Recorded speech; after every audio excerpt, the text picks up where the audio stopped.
Okay, so in this episode of Basic Chromatic Harmony, we're adding another secondary dominant and 9 examples of using it, varying, and you could get different stylistic sounds out of the different possibilities. So one of the reasons, again, to master secondary dominance is it's the beginning, literally, of chromatic harmony, and it will lead you to also understand so many historical styles. So let's get started with just go example 1 at a time, and as usual. So we're starting example 1. I'll just play through it.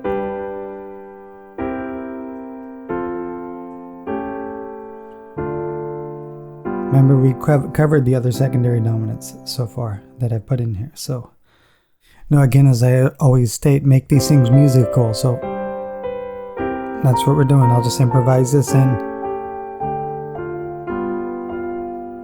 You always want to make things musical. Don't just make them a series of chords. So let's move on to example 2. I'll play through it.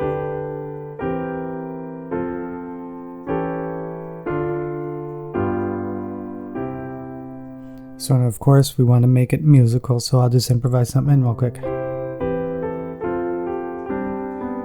Right here.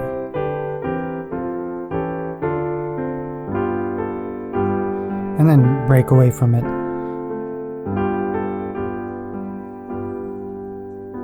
So instead of using just that sequence, I use that sequence in middle of something else. So let's go on to number 3. And you'll notice this uses almost the 1-4-7-3-6-2-5-1 combo, but with these secondary dominants in place of some of the chords. So let me make it musical. A little chromaticism. Okay, so just remember to always make things musical. So let's do example 4.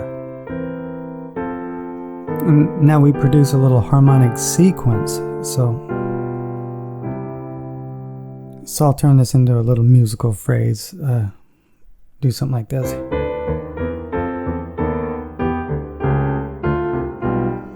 So I use an augmented chord on the 5 chord, and we're going to talk about that later on in the chorus. So let's go to number 5.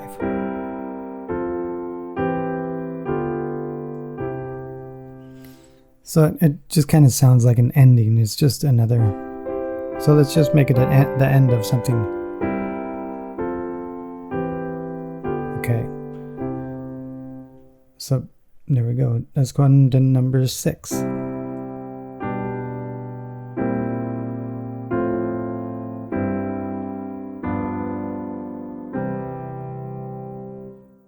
So we'll use it as a second part of a phrase. So first phrase. Now example 6. So you'll notice the different types of stylistic sounds you can get out of these things. Let's move on to number 7.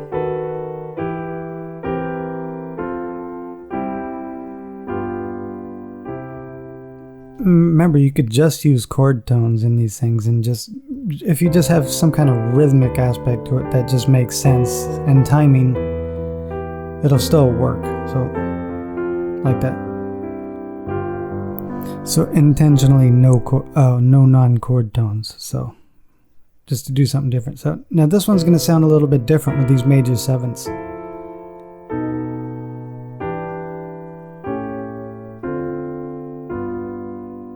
And you notice the inside line is very chromatic. So hence the term chromatic harmony. This is the beginning of it, secondary dominance.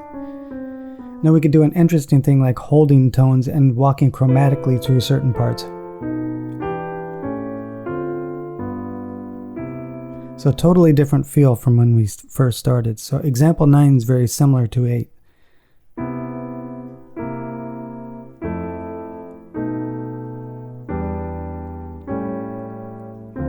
You hear all the chromaticism in there?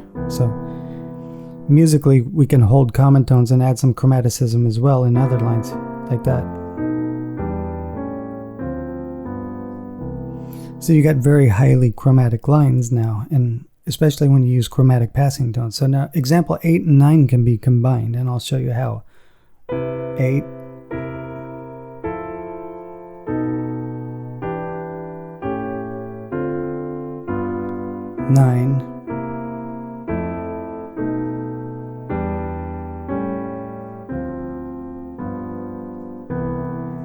And musically, you could do the same thing, hold common tones and then walk chromatically through other ones.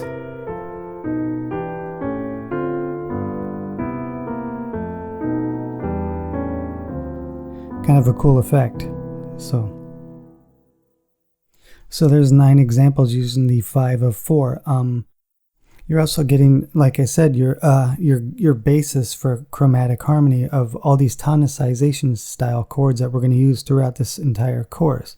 You're laying a foundation for going into the realm of understanding stuff like Wagner and all the way up through ragtime or something. You know, there's a lot of chromatic harmony in those styles, and this, like I said, opens the door to understanding many styles. So again, you're free to use any one of these examples freely, because they're just chord sequences by themselves. Without any musicality, you can't really copyright a chord sequence, because they've probably been done hundreds of thousands of times. So let us move on to the next video.